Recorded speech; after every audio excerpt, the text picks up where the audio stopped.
If you watched our 6 p.m. newscast on KLTV or KTRE, you probably saw the story about Korwin Jones, who's on trial today for sex trafficking in Smith County. So our Kristine Guevara did that story for us, and she has some more details on what took place in court today. And we're joined here on the show by our Kristine. Good evening. Good evening, Jeremy. Hello, welcome to the show. Thank you. So a lot more happened in court today than you could really fit into that small package on the 6 p.m. newscast. That was not enough. So just kind of wanted to come up here and just share a little bit more that was left out. Okay. But today is day 2, and it was all of basically the prosecutors' witnesses still at the stand, but mainly the females. The females that are, I think that's a... It's okay, yeah. It's the females, the alleged victims of Korwin Jones. And so I don't know if you remember, but yesterday a name was brought up, Carly Lockmiller. Okay.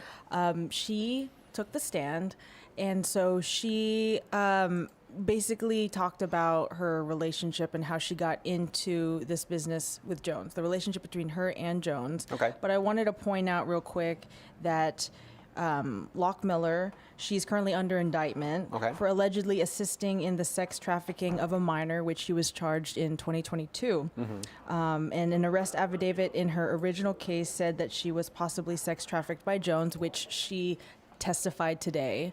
And so, you know, what's in common with all these victims is that they kind of all met Jones through like a website or social media dating app, and majority of the time he'd be the one to initiate the conversation to speak with these women. Right.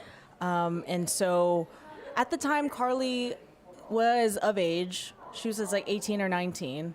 And so she testified to saying that she was already in the industry, already doing sex work prior to meeting Jones. She knew this other guy, which I think will have some relevance throughout this case. Okay. His name is Des Hernan. I'm not so sure if I get that last name right, but that name keeps coming up. Right. And I don't know what's going to happen when the defense says their case, but that name keeps popping up because she used to be his... she used to be under him. Okay. I'll say it like that. And then she left that and wanted something different. So then she found Jones. Okay. And so they started talking, and she went straight into it. And a big thing that was mentioned is that she had these rules that she had to kind of follow with her work. Rules set by Jones. Like, she had a quota, basically. Right. $700 to like $1,000 a day. Wow. So that, like, she said she would see maybe about 3 to 10 men.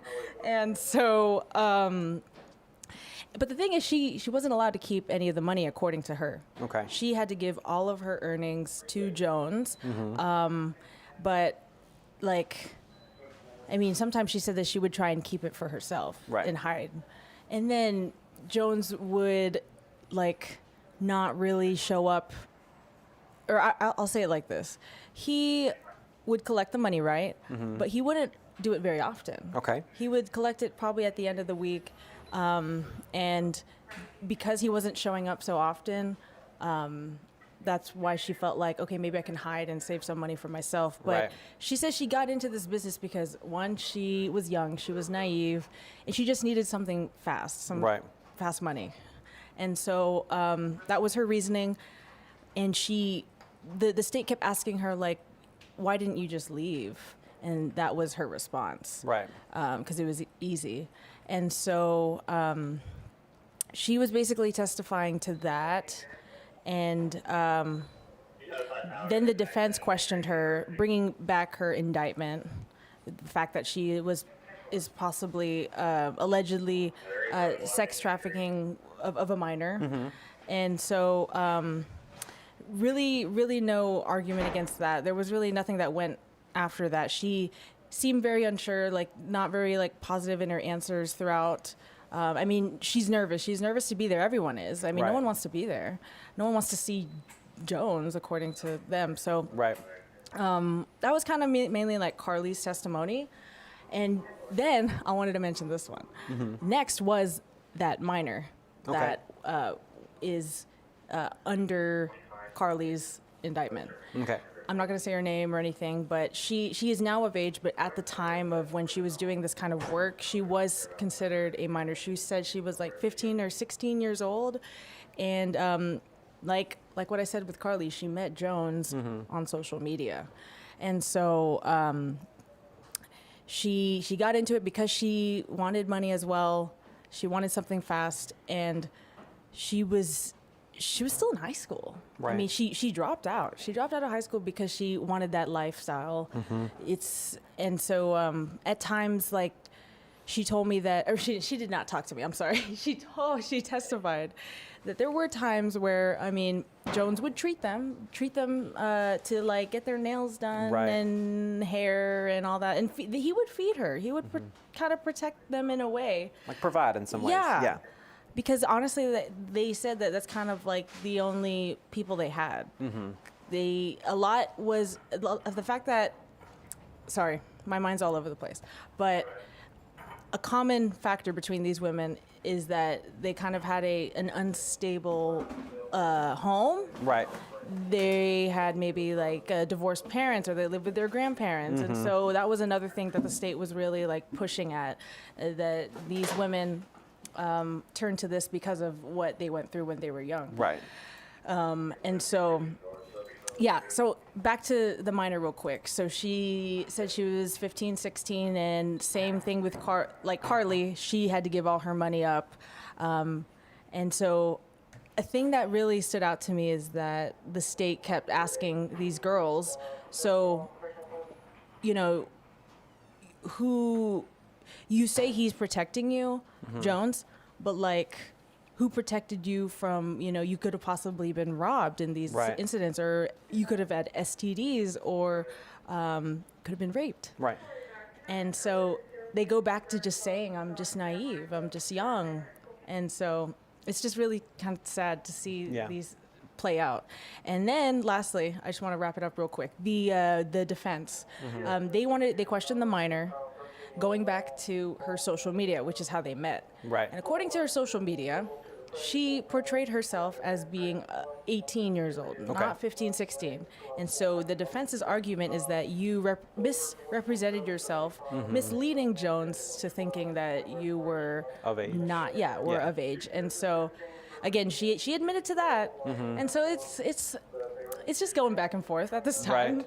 We're still on the prosecutors, I guess, witnesses. Okay. It'll start back up tomorrow at 9 at the Smith County Courthouse, back with the minor. Okay. And I believe she is the last witness for the state. And then we're going to finally hear back from the defense. And it was supposed to be wrapped up by tomorrow, but we don't know what's going to happen. Okay. And I did speak with the defense attorney, and he said that next week, like if it does push to next week, it won't happen next week. They'll have to hold it and move on to the next 2 weeks from now. Okay. Yeah, not this week, not this upcoming week, but the next. The week, because something's going on this upcoming week. So it's just been delayed because this is from 2020. Right. And I know COVID also played a factor in the delaying of cases, but like, it's just, here we are. So the defense basically, well, I mean, the state's still making their case, right? Yeah. And they still have testimony to get tomorrow. And so however long it takes, that's the wrong button. There we go. We still have the state doing their case tomorrow. Then they have to rest. Yes. Then the defense has to present their case to the jury. Exactly. And they have to rest. And then, of course, there's closing arguments and then deliberation. So I know. It sounds like it's a pretty slim chance it wraps up tomorrow. Yeah, I don't think so. Okay. I really don't think so. But I'll be here. Yeah. Well, we appreciate the coverage. And, of course, just the more details then you can put into the 6 p.m. newscast, of course. And sounds like uncomfortable testimony all the way around. And we look forward to seeing how it all wraps up. We appreciate your efforts there, Kristine. Yes, sir. Thanks, Jeremy. Thanks so much.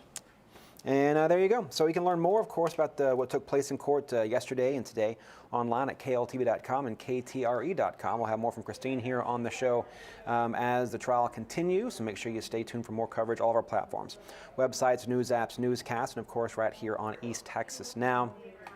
And, not to editorialize, but, you hear a lot of things that came up in that discussion from Kristine, and one of the common refrains was social media. And if obviously it plays a part in our teenagers' lives and our young people's lives, and there's a need to be able to navigate that as you're growing up, but also it's also a need for parents to kind of have some sort of guidance, offer some sort of guidance, and have some sort of not control, but just some sort of authority over how their children use it and what they're using, things like that. So keep an eye on stuff, and just keep your eyes peeled. And it's a whole new frontier for a lot of us parents, especially if you're of an age like me. This stuff didn't exist until I was a full-grown adult, and so having to navigate it with my daughter, who's now also grown up, but it's tricky stuff. And sometimes people can be victimized, they can fall prey to predators, and it happens every day, all the time. And of course, this case is a prime example of that. So just watch over some stuff, keep an eye on your babies, and we'll have more as this case plays out.